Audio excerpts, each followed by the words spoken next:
So looking at some examples, snack foods that are really far too easy. Obviously, junk food in general is bad, and desserts, you just need to cut a slice of the dessert and put it on a plate, and it's ready to eat.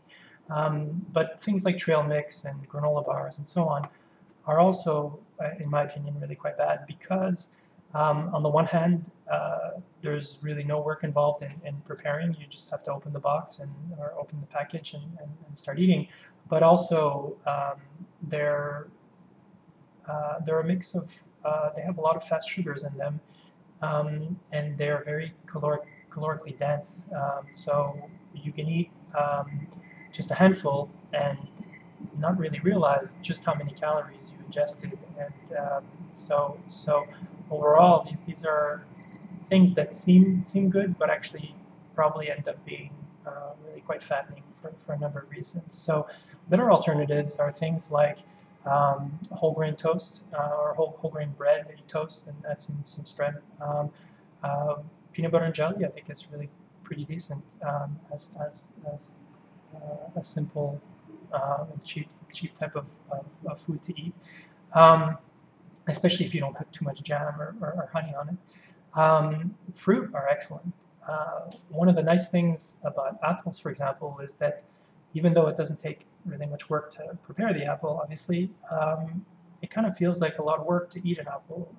And in particular, you can only eat so many apples before you really start to get sick of them. And so if you're having trouble with weight gain, one approach can be to only allow yourself to have apples as your snack and nothing else. And so at that point, it becomes it's a categorical decision, so it's not one that you revisit, and it's a good way to get rid of all the, the, the false reasons for eating, where if you were really hungry, then in between your meals, then yeah, then eat that fruit and eat that apple, and it'll give you the calories that you need. It'll give you slow calories, slow sugars,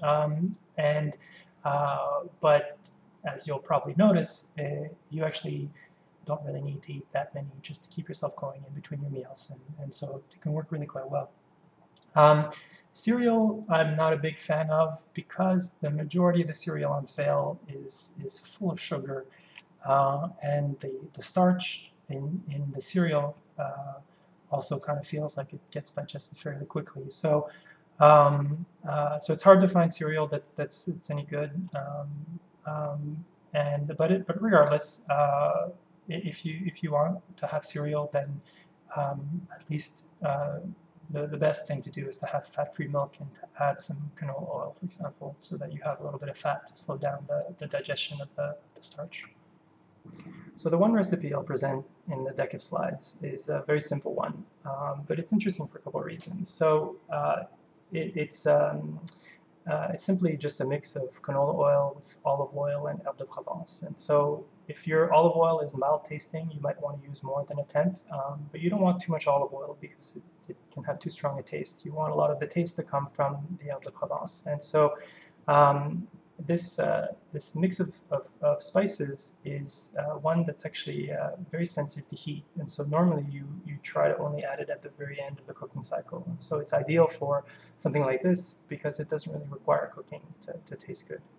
And so I love this. I think it's really fabulous, and it's an interesting example of how you can cook better in the sense that there's no salt normally in herbe de Provence, so you're not adding any salt, and you're not going to want to add sugar to this. If you have toast with this, you're not going to want jam on top or honey. And so because people have been avoiding fat in their diet so much, well, food doesn't taste good when it's not rich, and the clear way to make it taste palatable at that point is to add sugar, and so that's why everybody's switched over to sugar. And so once you start putting a little bit more oil in your cooking, you end up being in a position when it comes to trying to figure out how to make things taste good, that's really far better. You don't need to sweeten anymore, and you don't need to add salt anymore. And so One thing I'll mention though is that this is very calorically dense. So on the one hand, don't make a whole bowl if you've never tried this before. Try just a tablespoon with a little bit of Herbe de Provence. And also keep in mind that 1 tablespoon of this is as many calories as a slice of bread. And so, so you use it in moderation still. And also keep in mind that canola oil is also sensitive to heat and shouldn't be used for things like stir fries. So we're at the midpoint. We're actually past the half. So as a quick review of what we've seen, on the one hand, hopefully it's clear how simple low-fat diets are generally very fattening. How eating fat with starch is less fattening, surprisingly enough. We also looked a little bit at the mental aspect of how you can change your taste, and even though it's definitely not fun to change, it's not fun to force change, and it's difficult to give up on things where you feel like you're not going to be. We don't want to give up anything really, and we want to have our cake and eat it too. And so, but the key thing being that you only need to make that change once, and then once your palate has adapted, you're going to want other things, and you're not going to miss what you used to want. One thing that that we looked at was how having cell walls to hold the nutrients and keep them away from immediate release in the stomach is definitely very important.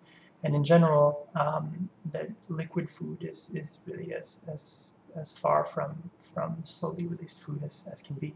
And overall, how our goal really has to be to reach an end state that's maintainable, that's effortless once it's been reached.